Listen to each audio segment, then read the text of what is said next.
Olá, pessoal.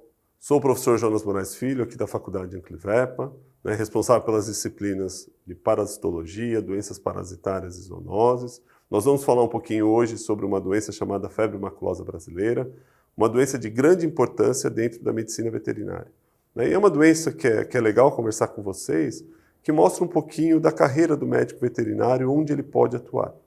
Então é uma doença que ela acomete pequenos animais, o cão, o gato, e é uma doença também que pode acometer os animais silvestres e o principal, uma doença de importância em saúde pública.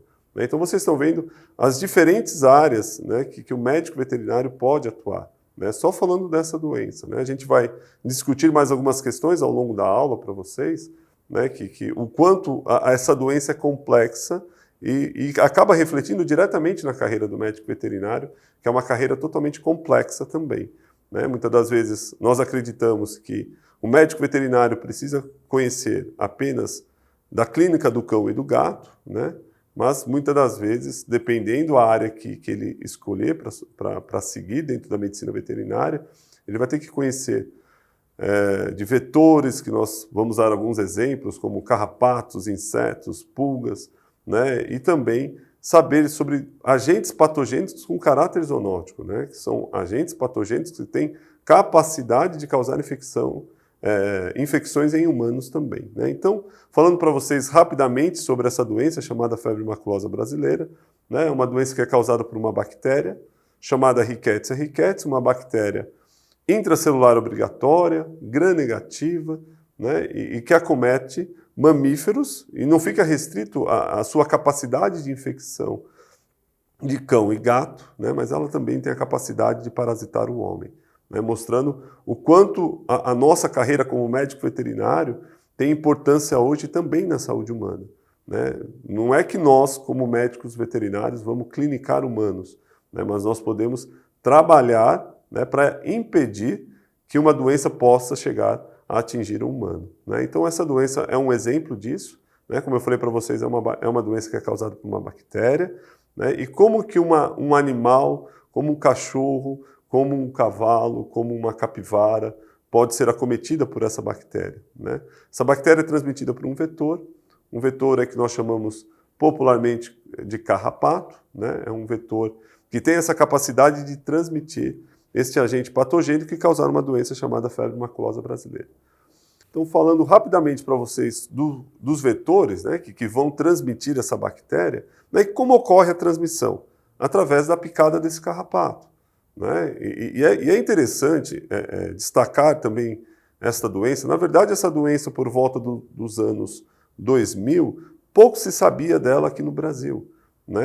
É uma doença que ela foi relatada pela primeira vez nos Estados Unidos, e começa-se os estudos nos Estados Unidos, principalmente no sul dos Estados Unidos. Em 2000, muito pouco se falava sobre febre maculosa no Brasil. E foi através da classe veterinária, principalmente, depois começa-se trabalhos em conjunto com a medicina humana, que nós começamos a conhecer de uma maneira detalhada a doença aqui no país. Mostrando para vocês que se trata-se de uma doença zoonótica, que ela não fica restrita só em parasitar animais, mas a bactéria tem uma capacidade também de parasitar humanos, e é principalmente pesquisadores veterinários, principalmente, que começam a descobrir a questão epidemiológica, a questão profilática, formas de controles, a participação de um vetor na transmissão da bactéria, mostrando o quanto que o veterinário, além de clinicar o animal, ele também pode fazer pesquisa. Ele pode contribuir muito como pesquisador para o país. E principalmente a partir do momento que você começa a pesquisar, entender uma doença zoonótica, isso impacta diretamente na saúde humana. Então, falando rapidamente para vocês dos vetores, então, como eu falei para vocês, é uma doença que, para infectar o homem, para infectar um animal, um carrapato precisa picar, e ao picar, ele consegue transmitir essa bactéria. E muitas das vezes a gente acaba confundindo um pouco, falando assim, nossa, mas simplesmente ao picar ele já transmite? Não, o carrapato precisa se fixar, ele vai ficar fixado ali na pele do animal ou do humano. Acredita-se hoje que ele precisa ficar ali fixado, se alimentando desse sangue em média por 6 horas, né? E daí ele consegue transmitir a bactéria. Os principais vetores da bactéria Rickettsia ricketts, que causa a febre maculosa brasileira aqui no Brasil, nós temos 2 carrapatos.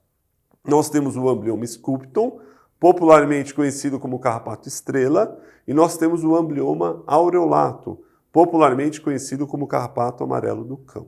Tá? Vocês estão vendo que aí aparecem outros 2 carrapatos, né? O Amblyomma ovale e o Rhipicephalus sanguinus. O Amblyomma ovale, pessoal, ele transmite uma outra bactéria chamada Rickettsia parkeri, né? Uma bactéria que pertence ao grupo das bactérias da febre maculosa, tá? Mas ele vai causar uma doença também muito semelhante à febre maculosa, mas é uma doença mais branda, né? Que não, a capacidade de letalidade dela é muito baixa. Tá? Por que eu estou falando capacidade de letalidade?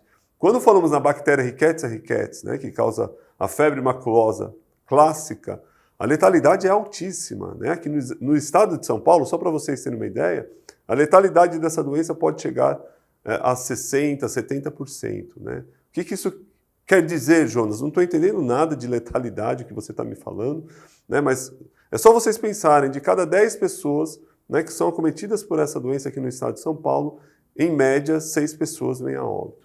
Né, mostrando para vocês o quanto essa doença é letal. Né, mas ainda bem que não é uma doença que tem uma capacidade grande de disseminação. Né, nós não temos muitos casos no estado de São Paulo.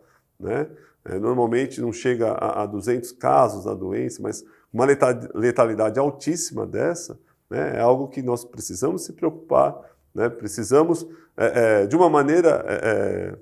através de programas educacionais, informar a população, principalmente populações que vivem em área de risco, o quanto é importante a pessoa saber que existe essa doença. Né? Então, o que vocês precisam gravar quando falamos em febre maculosa brasileira? Quem são os vetores? Temos 2. Amblyomma sculptum, como parece aí na imagem de vocês, né? Popularmente, eu acho que todo mundo já ouviu falar desse nome, carrapato estrela. Por que ele é chamado de carrapato estrela? Porque no seu corpo, né, na porção dorsal do seu corpo, vai ter uma estrela desenhada. Né? Então parece que há uma estrela desenhada, por isso que popularmente ele fica conhecido como carrapato estrela. Já o Amblyomma aureolato, pessoal, popularmente ele é conhecido como carrapato amarelo do cão. Tá? E sempre nós perguntamos, né, onde vão estar esses carrapatos na epidemiologia da febre maculosa aqui no estado de São Paulo? Nós temos uma diferença muito marcante no ambiente desses carrapatos. Tá? Quando falamos em Amblyomma aureolato, né, é um carrapato que vai participar, né, como o vetor importante da doença, ele vai estar na região metropolitana de São Paulo. E por que ele vai estar aqui?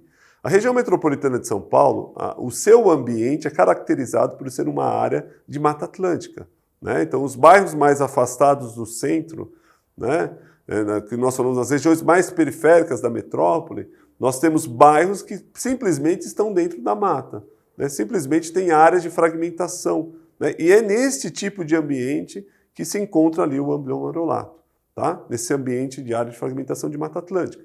Já o Amblyomma sculptum, pessoal, ele é caracterizado, né, em regiões mais quentes do que aqui a região metropolitana de São Paulo, né? E principalmente, o que vai diferenciar a sua localização é o ambiente, é a vegetação. Tá? Amblyomma sculptum ele gosta de áreas abertas, né? De áreas de pastagem, áreas de cerrado. Tá? Então, aqui no estado de São Paulo, quando nós falamos desse tipo de vegetação, vocês vão encontrar em cidades como Campinas, Itu, Valinhos, Jaguariúna, Ribeirão Preto, São José do Rio Preto. Tá? São esses tipos de áreas que vocês vão encontrar o Amblyomma sculptum. Então, por isso que quando nós falamos em febre maculosa, e falamos dos vetores, né, no sculptum e no aureolato, hoje sabemos que no interior do estado de São Paulo, quem transmite a doença é o Amblyomma sculptum. Já na região metropolitana de São Paulo, quem transmite a doença é o Amblyomma aureolato. Tá? Nesse slide, pessoal, já aparece o Amblyomma ovale, né, já é um outro carrapato, mesmo ele tendo a sua morfologia muito parecida com o Amblyomma aureolato.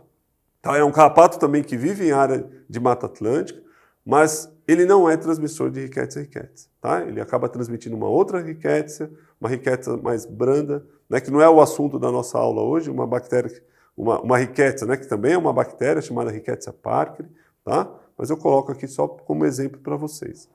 Então aqui esse mapa, ele esquematiza tudo que nós estamos falando, né? Então aqui estamos no mapa de São Paulo, esse aqui é muito mais perfeito ainda, eu acho que ele é muito mais explicativo para vocês.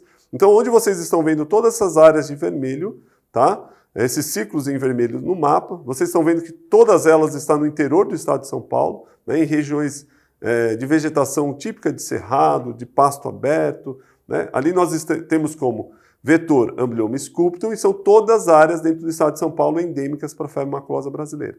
Tá? Nesse círculo em amarelo, que vocês estão vendo no mapa, aí é a região metropolitana de São Paulo, onde a vegetação típica é uma vegetação de Mata Atlântica, onde nós encontramos o Amblyomma aureolado. Tá? E sempre pergunta-se, né? E o Rhipicephalus sanguineus, que é um dos carrapatos mais importantes na clínica médica de pequenos animais, né? Então, quando o aluno cursa medicina veterinária, né, e entra na disciplina, por exemplo, de doenças parasitárias, a gente vai estudar ali várias doenças relacionadas com a clínica do cão e do gato. Né? E uma das doenças principais da clínica médica de pequenos animais é a heliquiose monocítica canina, popularmente conhecida como doença do carrapato. Né? Aí sim esse carrapato tem importância. Né? Esse carrapato chamado Rhipicephalus sanguineus, popularmente conhecido como carrapato vermelho do cão. Tá? Por que eu estou colocando ele aqui, né, numa aula de febre maculosa para vocês? Para confundir a cabeça de vocês? Lógico que não. Né? Por quê?